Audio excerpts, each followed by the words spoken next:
Get ready to talk a little bit about some notices and wonders.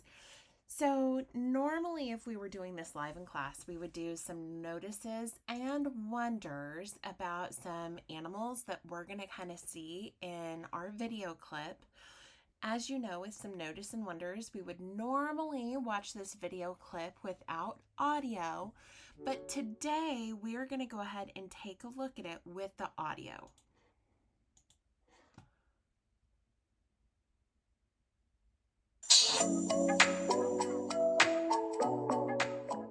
Hello, young explorers. Welcome to our exciting nature series. Today, we're going to embark on a fascinating journey to discover the incredible physical characteristics of animals and learn how they use them in practical ways. Are you ready? Let's dive in. Animals come in all shapes and sizes, and their bodies are designed in amazing ways to help them survive in their environments. Let's start with one of the most common animal features, fur or feathers. Fur and feathers serve different purposes for different animals. They help keep them warm, just like a cozy blanket on a chilly day. Can you think of some animals that have fur or feathers? That's right, we have dogs, cats, and even humans, but we call that our hair. But did you know that birds are the only animals to have feathers? Feathers are not only beautiful but also very practical. They help birds fly through the air like an airplane's wings, allowing them to soar high up in the sky and travel long distances. Next, let's talk about another incredible adaptation, claws and paws. Animals like cats, dogs, and bears have sharp claws that help them catch their prey or defend themselves. But did you know that some animals have paws specially designed for climbing trees or digging burrows? Monkeys, squirrels, and moles are great examples. Instead of paws, animals like horses, cows, and deer will have hooves. Hooves are hard, tough coverings that protect their feet. They are like built-in shoes that provide stability and support for these animals as they walk, run, and even jump. Now let's look at animals with a beak. A beak is a special feature found in birds and some other animals such as platypus, tortoises, and turtles. It's like a built-in tool that helps them find and eat their food. Different beak shapes are suited for different diets. For example, a long and slender beak is great for probing flowers for nectar, while a strong and sharp beak is perfect for cracking open nuts. Moving on, let's discover another fascinating feature, the trunk. The trunk is an incredible adaptation found in elephants. It's a long, muscular nose that acts as a versatile tool. Elephants use their trunks for many practical purposes, like grabbing food, drinking water, spraying themselves to keep cool, and even communicating with each other. Now, let's explore one of the most famous animal features, a horn. Horns can be found on animals like rhinoceroses and some types of deer. They are not just for looking impressive, but they also serve as powerful tools for defense and even fighting.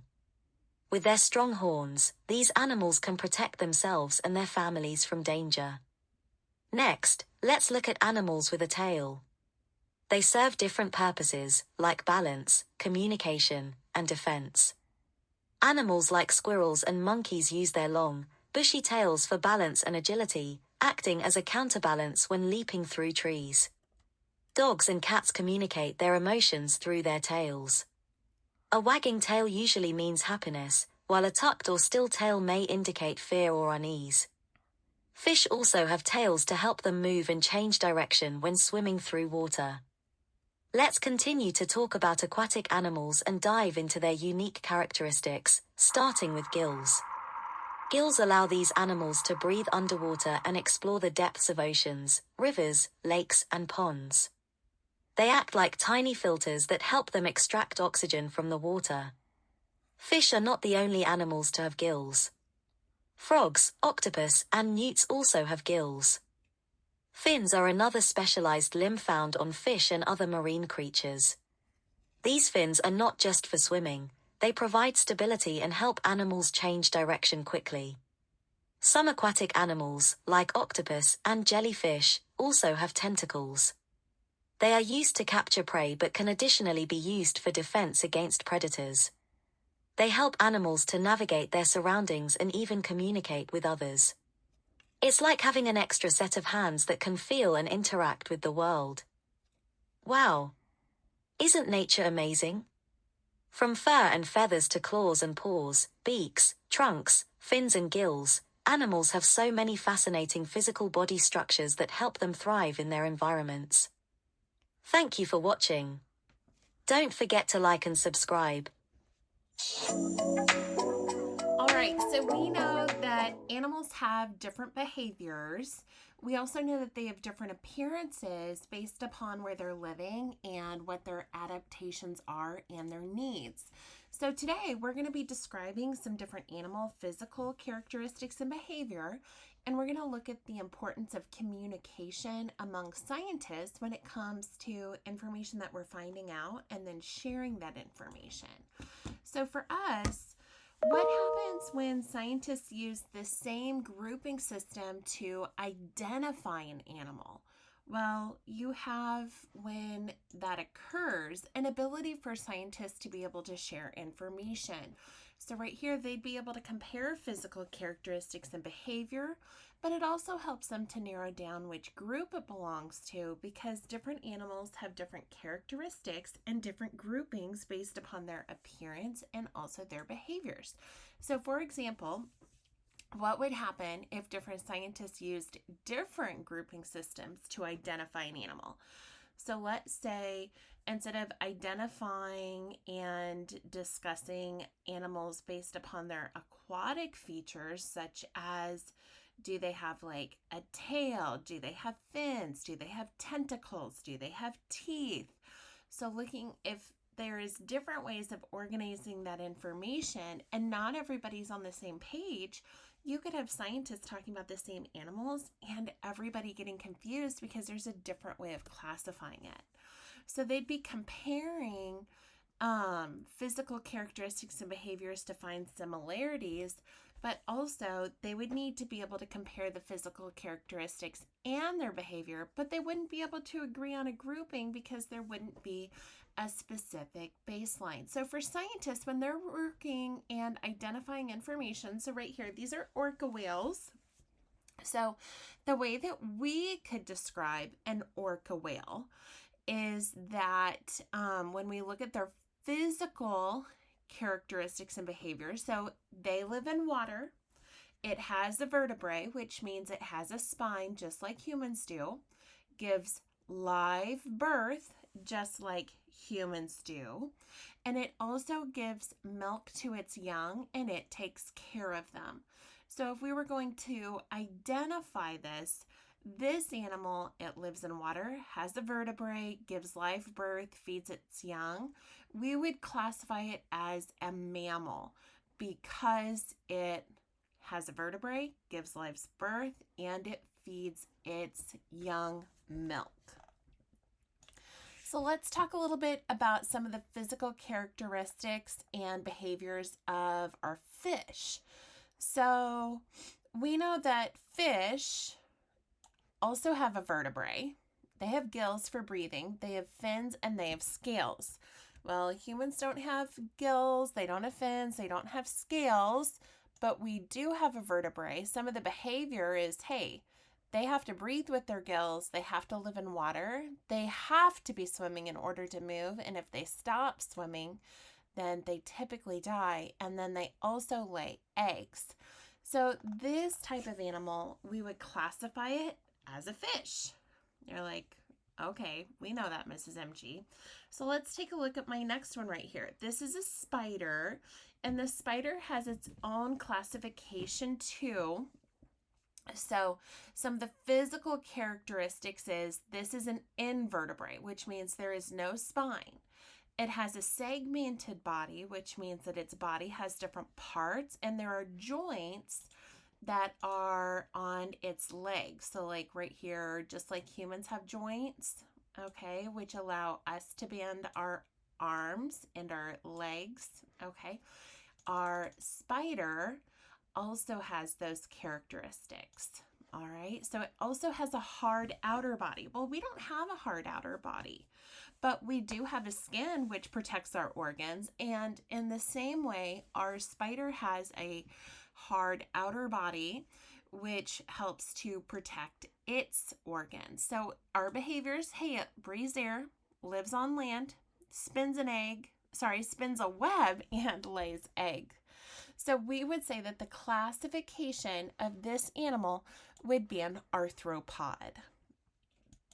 Let's take a look at this one. So some of our physical characteristics, hey, it has a vertebrae, there's feathers, there's a beak, there's wings. Those are some different characteristics from our spider, from our fish, and from our whale.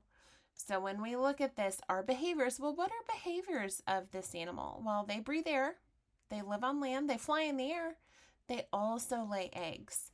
So how would we classify this animal?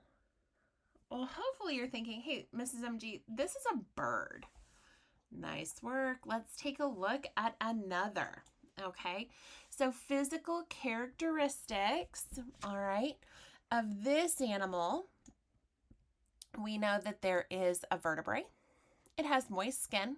Its young are born with gills and adults have lungs. What are the behaviors? Well, the youngs live in water. The adult lives on land. They also lay eggs. So this animal, we would classify it as an amphibian. All right, here we go. Let's do another one. This time, I want you to kind of do some notices on what do you notice about this animal.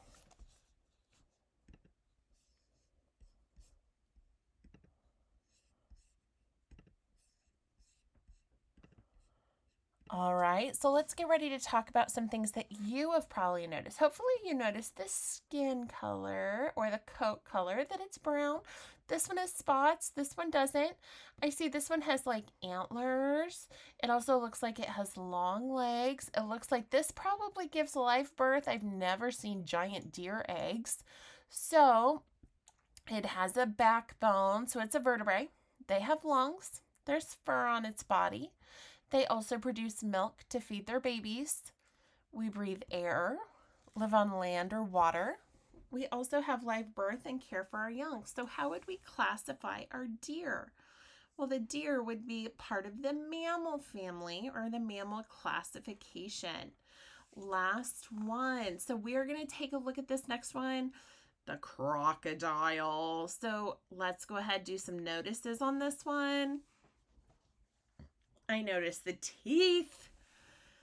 I noticed this looks like it has kind of like skin that looks like it's kind of like leathery almost. They have like claws. We got a long nose and mouth. So this has a tough skin with either scales or plates. Their toes have claws on them. There's a vertebrae that runs down this one. So our behaviors, they breathe air, they live on land and water, and they can also have lay eggs. All right, so let's talk about the crocodile here. The crocodile is part of the reptile family. All right, so why is it important for these scientists to work together when they are classifying animals? Well, we know that if they work together, they can solve problems. Well, yes, this is definitely a benefit of a scientist working together. While working independently is faster and easier, not always. Working together allows scientists to discuss observations. Oh yeah, and we do this with our notices and wonders.